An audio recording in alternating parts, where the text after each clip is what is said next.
आज से संसद में बजट सत्र के दूसरे चरण की शुरुआत। कार्यवाही शुरू होते ही लोकसभा में लगे मोदी मोदी के नारे। 4 राज्यों के चुनावों में जीत पर बीजेपी सांसदों ने दी बधाई।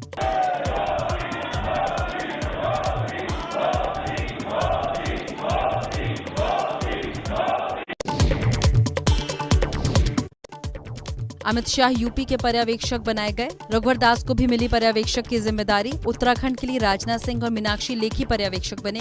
गोवा के लिए नरेंद्र सिंह तोमर, मणिपुर के लिए किरण रिजिजू और निर्मला सीतारमण पर्यवेक्षक बनाए गए। बीजेपी के राष्ट्रीय अध्यक्ष जेपी नड्डा को संसद भवन पहुंचने पर यूपी में जीत के लिए सांसदों ने दी बधाई। यूपी में बीजेपी की हुई है प्रचंड जीत। दिल्ली में सीएम योगी का आज दूसरा दिन। राष्ट्रपति रामनाथ कोविंद से योगी आदित्यनाथ ने की शिष्टाचार मुलाकात। केंद्रीय मंत्री नितिन गडकरी से भी मिले। गडकरी से 45 मिनट चली बैठक में यूपी में चल रहे तमाम हाईवे प्रोजेक्ट्स को लेकर हुई चर्चा। यूपी में योगी सरकार का 20 या 21 मार्च को हो सकता है शपथ ग्रहण। 57 मंत्री ले सकते हैं शपथ। 22 से 24 कैबिनेट, 7 से 9 स्वतंत्र प्रभार के मंत्री हो सकते हैं। कल होगी बीजेपी संसदीय दल की बैठक में पार्टी के सभी सांसद मौजूद रहेंगे। 4 राज्यों में मिली जीत के बाद ये पहली बैठक होगी जिसमें पीएम मोदी का भव्य स्वागत किया जाएगा। साथ ही पीएम मोदी का संबोधन भी होगा।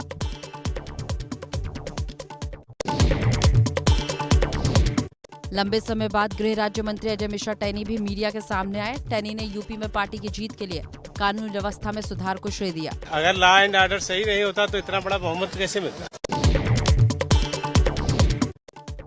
चुनाव में हार के बाद समाजवादी पार्टी का बीजेपी पर हमला। स्वामी प्रसाद मौर्य ने एबीपी न्यूज से कहा, कहीं न कहीं ईवीएम पर खेल हुआ। पोस्टल बैलेट से वोटिंग में समाजवादी पार्टी को ज्यादा वोट मिले। ईवीएम मशीन में भाजपा आगे और जो सपा आगे थी वो हो गई पीछे।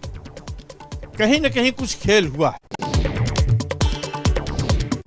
कन्नौज से जीत कर आए पूर्व आईपीएस अधिकारी असीम अरुण एबीपी न्यूज पर बोले, चुनाव में न सिर्फ बीजेपी की जीत हुई है बल्कि परिवारवाद और वोटों की खरीदारों की हार हुई है। तरीके से और अगले लोकसभा चुनाव तक ये बात पूरी तरह समाप्त हो जाएगी कि कोई भी वोट बैंक की राजनीति नहीं कर सकता। केवल विकास की, रोजी रोटी की और जो सही मुद्दे हैं उनके ऊपर ये चुनाव हुआ। पंजाब के आप नेता भगवंत मान ने लोकसभा की सदस्यता से इस्तीफा दिया। लोकसभा अध्यक्ष ओम बिरला को भगवंत मान ने इस्तीफा सौंपा। 16 मार्च को भगवंत मान पंजाब में मुख्यमंत्री पद की शपथ लेंगे। पंजाब के सीएम बनने जा रहे भगवंत मान संसद पहुंचे। कहा, सदन को हमेशा याद करूंगा। मैं मिस करूंगा इस सभा को, देश की सबसे बड़ी पंचायत को, लेकिन पंजाब के लोगों ने बहुत बड़ी जिम्मेदारी दे दी है पूरे पंजाब की सेवा करने की। लेकिन मैं संगरूर के लोगों से वादा करता हूँ बड़ी जल्दी एक और आवाज यहाँ पर संसद में गूंजेगी। उत्तराखंड का सीएम चुनने के लिए बीजेपी के पर्यवेक्षक 19 मार्च को देहरादून जाएंगे, जहां विधायक दल की बैठक में मुख्यमंत्री के नाम पर मुहर लगेगी।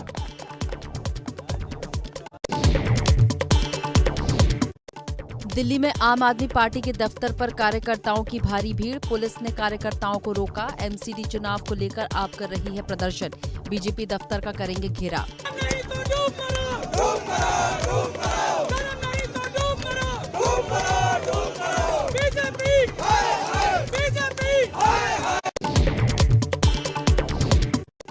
गोवा में सीएम पर सस्पेंस के बीच अंदरूनी कलह भी सामने आई। गोवा में बीजेपी के नव निर्वाचित विधायक विश्वजीत राणे ने प्रमोद सावंत को अपना नेता मानने से इनकार किया। कल विश्वजीत राणे की ओर से स्थानीय अखबार में छपवाए विज्ञापन से सीएम प्रमोद सावंत की तस्वीर गायब। राज्यपाल से भी मिले थे बीजेपी विधायक विश्वजीत राणे। सीएम बनना चाहते हैं विश्वजीत। बिहार विधानसभा में सीएम नीतीश कुमार और स्पीकर विजय सिन्हा आमने सामने। लखीसराय की घटना को लेकर नीतीश कुमार स्पीकर विजय सिन्हा पर भड़के। इस तरह से नहीं चलेगा, ये बिल्कुल आप ही बता दें जैसे चले उसी तरह चलाएंगे। आप कौन है जो आप कह रहे हैं कि आज नहीं इसको दूसरे दिन देंगे? ये बात किसी भी तरह से मंजूर नहीं है। पूर्व सीएम फडणवीस के आरोपों के बाद सरकारी वकील प्रवीण चव्हाण ने दिया इस्तीफा। मामले की जांच सीआईडी को सौंप दी गई। फडणवीस ने सरकारी वकील पर नेताओं को फंसाने के लिए कई तरह की साजिश रचने का आरोप लगाया था। शराब की दुकान पर पत्थर मारने पर उमा भारती ने एबीपी न्यूज पर दी सफाई। उमा भारती ने कहा, पत्थर मारने का नहीं था इरादा, महिलाओं को रोता देखने के बाद पत्थर फेंका। शराबबंदी के लिए अभियान चलाया जाएगा। महिला का अपमान, असहाय का रुदन और गऊ की हत्या देखने वाले को मैं जिंदा नहीं छोड़ूंगी। कश्मीरी पंडितों पर बनी फिल्म द कश्मीर फाइल्स को हरियाणा, गुजरात, कर्नाटक में टैक्स फ्री किया। एमपी में शिवराज सरकार ने फिल्म देखने के लिए पुलिस वालों के लिए स्पेशल छुट्टी का किया ऐलान। महाराष्ट्र में भी टैक्स फ्री की मांग उठी। कश्मीरी पंडितों ने तो कभी कोई बंदूक नहीं उठाई। And we'll never allow Kashmir to be an integral part of this country. चाहे उसके लिए आग क्यों न लगानी पड़े। This is the time for justice, Krishna.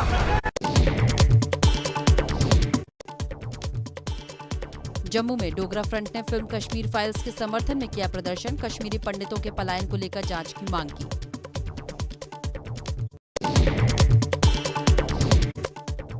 कच्चे तेल और गैर खाद्य वस्तुओं के महंगी होने की वजह से थोक महंगाई दर बढ़ी। लगातार 11वें महीने 10% के पार। थोक मुद्रास्फीति जनवरी के मुकाबले फरवरी में बढ़कर 13.11% हुई। वहीं खुदरा महंगाई दर बढ़कर 6.07% हुई। 22 मई को गिराया जाएगा Supertech twin tower. Supreme court का फैसला, 9 सेकंड में गिर जाएगी बिल्डिंग।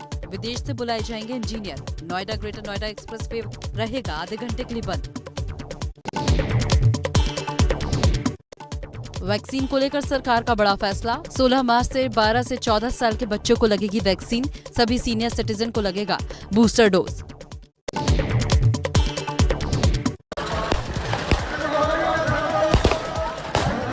पंजाब के जालंधर में कबड्डी टूर्नामेंट के दौरान खिलाड़ी संदीप नंगल की गोली मारकर हत्या। मैच के बीच फायरिंग होने से स्टेडियम में मची भगदड़, हमलावर फरार। यूक्रेन और रूस के बीच छिड़ा महायुद्ध 19वें दिन भी जारी। कीव समेत कई शहरों में जबरदस्त बमबारी।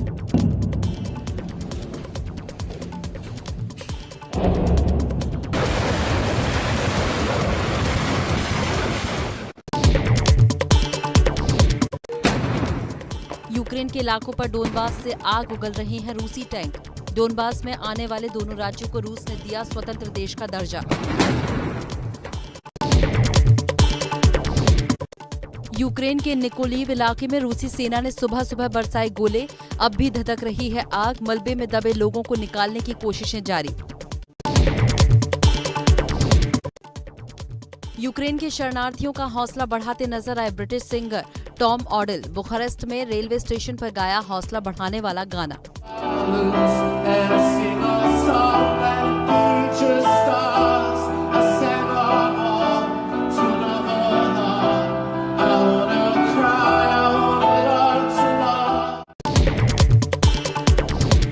रूसी हमले में बच्चों के स्कूल भी बनाए जा रहे हैं निशाना। खार्किव में बच्चों का एक किंडरगार्टन स्कूल तबाह हुआ। स्कूल में बिखरे पड़े हैं बच्चों के खिलौने।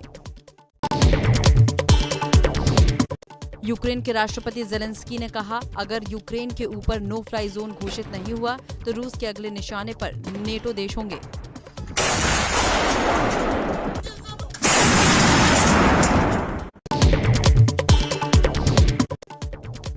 रूस ने यूक्रेन पर हमले तेज किए। यूक्रेन ने दावा किया कि खार्किव के करीब एक गांव में रूस ने भारी बमबारी की है। लीव में सेना के जिस ट्रेनिंग ग्राउंड को निशाना बनाया, वहां 180 विदेशी लड़ाके मारे गए। रूस ने कहा, विदेश से बुलाए गए भाड़े के आतंकियों पर उसके हमले इसी तरह रहेंगे जारी।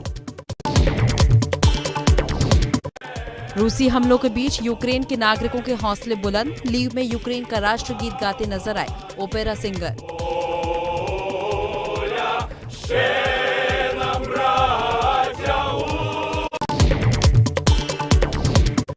रूस के खूंखार चेचन इलाके की सेना ने वीडियो जारी कर यूक्रेन के राष्ट्रपति जेलेंस्की को दी धमकी। कहा, कहीं भी छिप जाओ, अंत आने वाला है। भारत रूस से खरीद सकता है कच्चा तेल। रूस सस्ते दाम में भारत को तेल देने के लिए तैयार। यूक्रेन से युद्ध के बीच रूस ने कच्चे तेल के दाम कम किए। रूस यूक्रेन के बीच चौथे दौर की बातचीत, यूक्रेन की तरफ से बातचीत का दावा किया गया। अब तक 3 दौर की बातचीत में कोई नतीजा नहीं निकला है। पाकिस्तान के पीएम इमरान खान का बयान, कहा भारत की मिसाइल गिरने पर वो भी जवाब दे सकते थे, लेकिन उन्होंने संयम बरता। देश में 24 घंटे में कोरोना के 2500 नए मामले आए सामने, 27 लोगों की मौत। अब एक्टिव केस घटकर 36,000 पहुंचे। मुंबई में पड़ेगी पसीना निकालने वाली गर्मी, अगले 3 दिन तक गर्मी और लू चलने की चेतावनी। मौसम विभाग ने जारी किया गर्मी का येलो अलर्ट, आने वाले 24 घंटे में 40 डिग्री के पार पहुंचेगा तापमान। दिल्ली में निर्माणाधीन इमारत गिरने से हादसा, कश्मीरी गेट के निकलसन रोड पर घटी घटना। इमारत बेहद सकरी गली में बन रही थी।